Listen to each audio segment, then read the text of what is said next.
Hi, I'm Dr. Rosina Munir, working as an ultrasound specialist in California, USA.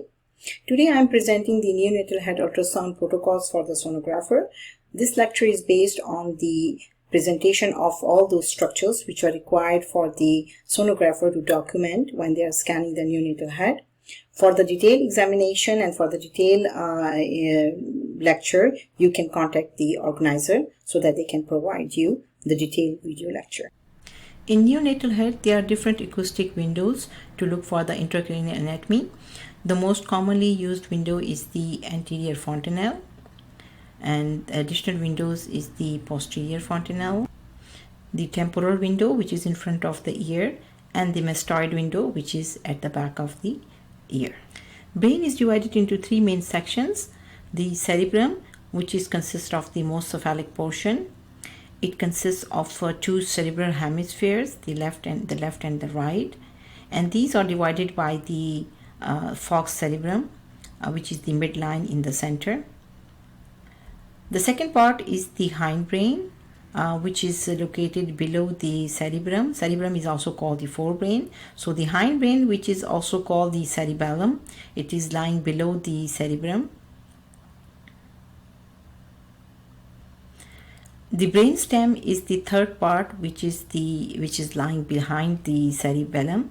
Look at over here, and it runs along the spinal cord. Now coming back to the cerebrum, which is called the forebrain. Now the forebrain is divided into folds and ridges, which increase the surface area of the brain. Now each cerebral hemisphere is further divided into four sections: the frontal lobe, which is separated from the rest of the lobes by a sulcus, which is called the central sulcus. The temporal lobe is separated from the rest of the lobes by sylvian fissure. Sylvian fissure is also called as lateral sulcus. The other two lobes are the parietal lobe, and the most posterior one is the occipital lobe. So the anterior one is the frontal, the posterior one is the occipital, the lower one is the temporal, and the upper is the parietal lobe. The cerebellum, which is the hindbrain, it is divided into two cerebellar peduncles, and the central part of it is called the vermis.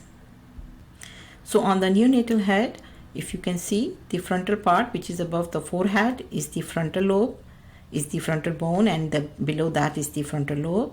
This is the area of the parietal lobe. This is the area of the temporal, and the most posterior part is the occipital lobe area. The key sonographic structures required for the evaluation of the neonatal brain are the interhemispheric fissure, sylvian fissure, cavum septum pellucidum, corpus callosum, basal ganglia, and ventricular system, and the cerebellum. To assess the intracranial anatomy, coronal and sagittal views are taken. So in coronal view, 6 to 8 standard views are taken starting from the anterior to the posterior to look for the intracranial anatomy. Put the probe in the anterior fontanelle of the baby with the probe marker facing towards the patient or the baby right side. On the first image, adjust the depth, gain, and TGC settings. The image should not be too bright or too dark, and the image should fill the monitor screen. Angle the probe anteriorly towards the anterior cranial fossa to obtain the first anterior coronal view, which is also called as prefrontal image. Manipulate the transducer to obtain the symmetric views. Identify the interhemispheric fissure, which divides the two cerebral hemispheres. Freeze and annotate the image. The prefrontal image reveals the frontal lobes of the cerebrum and the orbital bone. The high resolution image of the brain shows the normal appearance of the sulci, which appears as echogenic lines, and the gyri, which appears as the darker area. By angling the probe slightly posteriorly, the second coronal image will be at the level of the anterior horns of the left ventricle, the cavum septum pellucidum, the corpus callosum. So note the echogenicity of all the parts of the basal ganglia. You will see a star-shaped structure in this view. So if you put the color Doppler on this star-shaped structures, you will see the circle of Willis, which consists the most prominent vessel you will see and recognize will be middle cerebral artery. So look at over here. So this is the basal ganglia area. This is the cavum septum pellucidum. This is the lateral sulcus or the Sylvian fissure, interhemispheric fissure, and this structure in between is the C-shaped structure is the corpus callosum. So in the second image, you need to identify all this anatomy of the brain. So this is another view at the level of the cavum septum pellucidum. So if you look at over here, the midline CSF filled structure between the two anterior horns of the lateral ventricle. So these are the two tiny lateral horns of the anterior horns of the lateral ventricle. So this they all have a free CSF, cerebrospinal fluid, so that's why they look anechoic. Right above the cavum septum pellucidum, you see this small tiny portion which is the corpus callosum. Below the cavum septum pellucidum, you see another small tiny anechoic area, and this is the third ventricle. The lateral ventricles are larger in the preterm infants than in the term infants. The asymmetry between the lateral ventricles is common, and it is not necessarily the abnormal. Even if you look at over here, there is a little bit asymmetry. The cavum septum pellucidum is also often larger in the preterm infants, and it is filled with the CSF, but it is not communicating with the ventricular system. And right above that, you can see the corpus callosum. Now, when you move your probe a little bit more, angling towards the posterior direction, so this is at the level of the tentorium. So look at over here, you see these nice C-shaped structures. This is the level of the tentorium, and look at over here the corpus callosum. So this is over here. If you look at over here, this is the closer look of the corpus callosum. So look at over here, and this is the sagittal view of the corpus callosum. Corpus callosum is a horizontal bundle of nerves which connects both the left and right cerebral hemispheres, and it is responsible for the communication between the left and right cerebral hemispheres. So if you look at over here, this is it is type of a bridge between the two hemispheres. And it is divided into different parts. So it is this part, which is the most anterior part, is called the rostrum. Then is the genu, and then is the body, and the back part or the tail, which is called the splenium. So this is the entire appearance of the corpus callosum on a sagittal view. So this is the gross anatomy shown as corpus callosum, because it is very important to see and look for the corpus callosum in both the coronal and the sagittal planes. This is another image showing at the same level of tentorium. So look at these structures, which are the tentorium, and you can see these are the structures over here. So now you start with the appearance of the cerebellar peduncles over here. The central part is the vermis of the cerebellum. And if you see over here, the small posterior anechoic structure, this is the cisterna magna. So this is the gross anatomy. That is how the brain looks on the ultrasound when you are scanning. Throughout the image, keep an eye on the interhemispheric fissure so that the line should be regular and it should be right in the midline. So by more posterior angling, you will see these small three little dots. If you look at over here, these are the small three dots. Actually, these are the choroid plexus. So this is the choroid plexus, which is seen in the posterior horns of the lateral ventricle. And this small dot, which is echogenic, is the choroid plexus in the third ventricle. So this is all this image, or when you see this kind of image, so it means that you are at the this three dot sign is it shows you that you are at the level of the posterior horns of the lateral ventricles. The structures which is on below the lateral ventricle, it is the thalamus. So look at over here.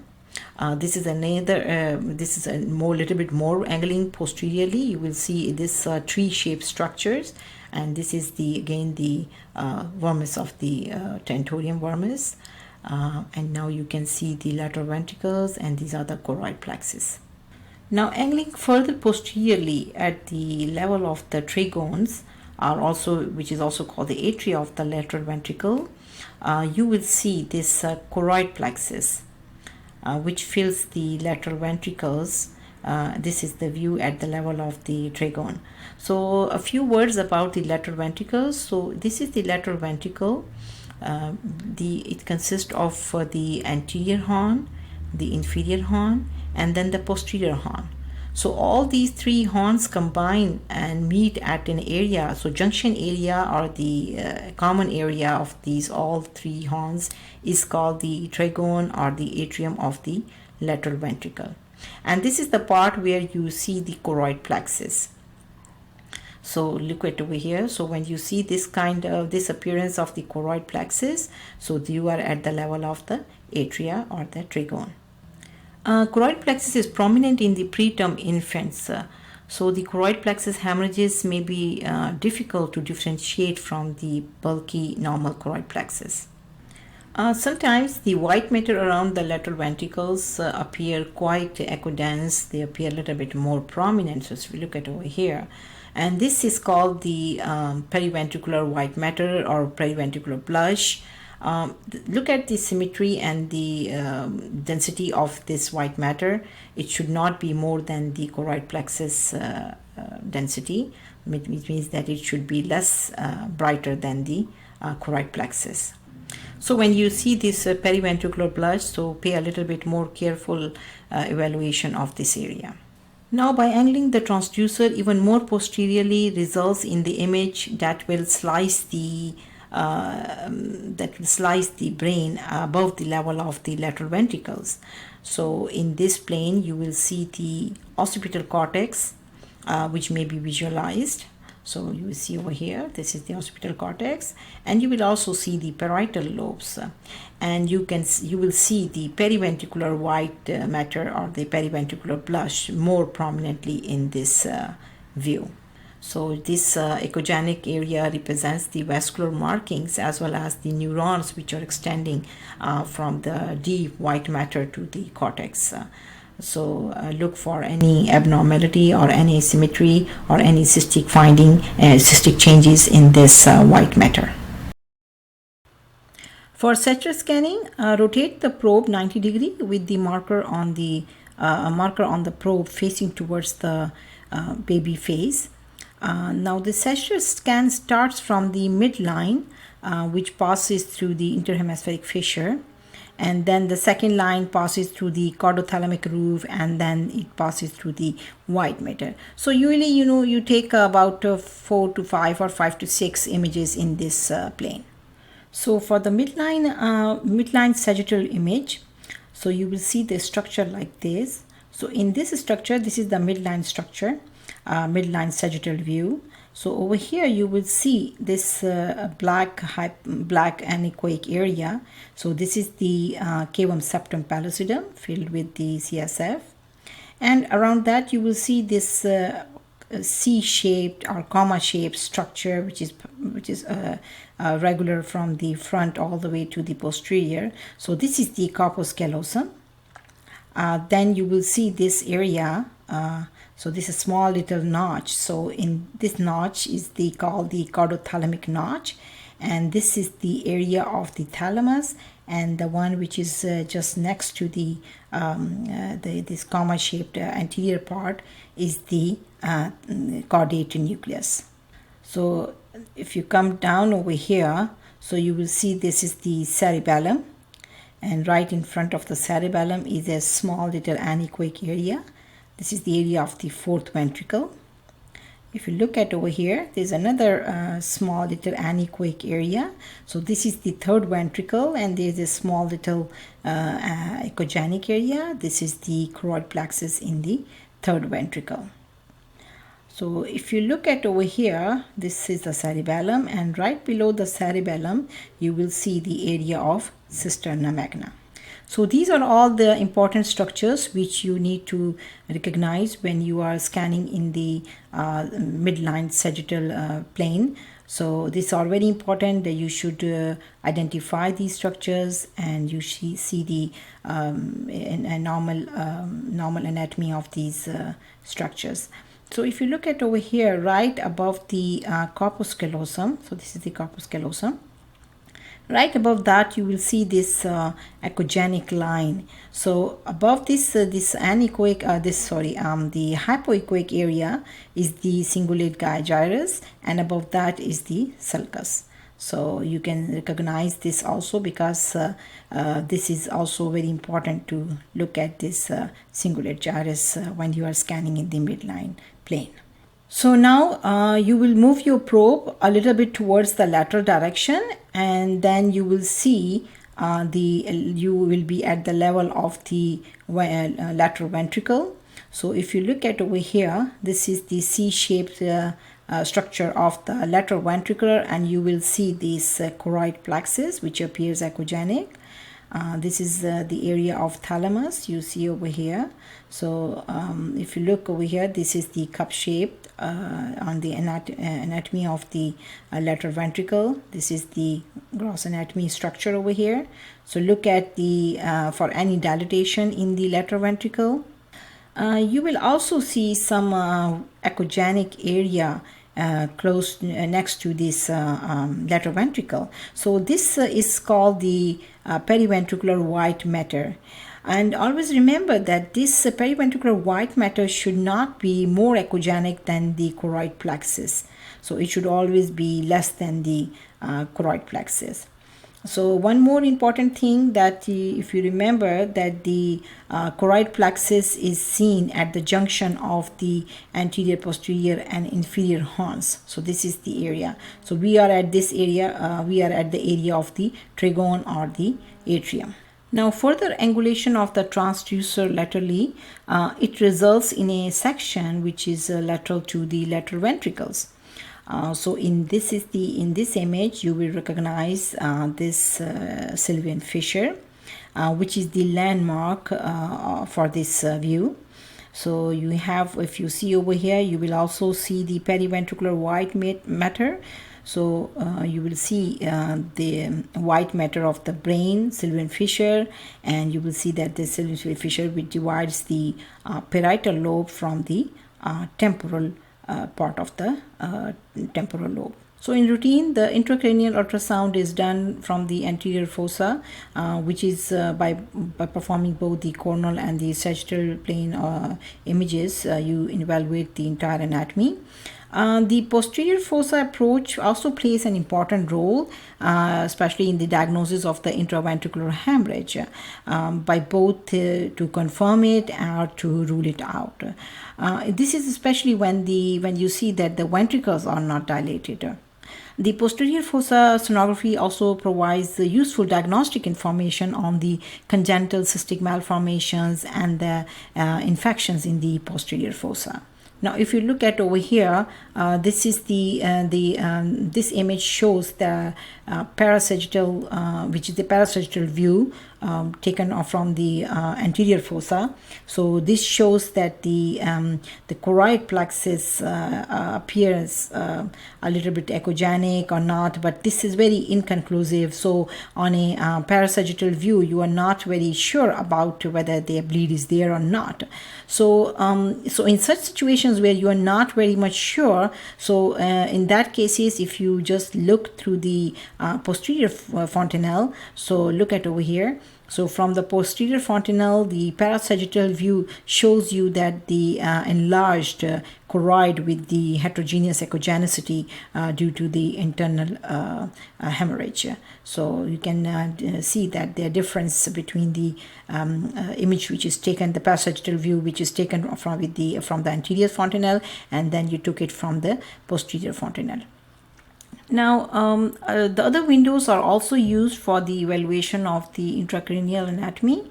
So if you keep the probe at the temporal part of the head of the neonate, which is right anterior to the ear, so you will see the appearance of the brain like this.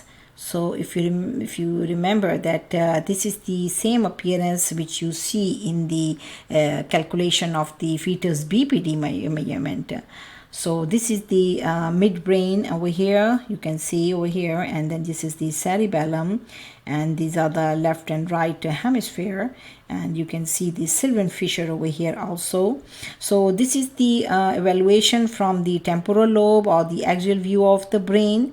So if you turn your probe a little bit more superiorly, so you will see the cavum septum pellucidum also, and you can see these small tiny anechoic fluid filled slits, which are the ventricles, which are the anterior frontal horns of the lateral ventricle. So this is all about the neonatal intracranial ultrasound. These are some of the references which I used for the preparation of this video, and thank you so much.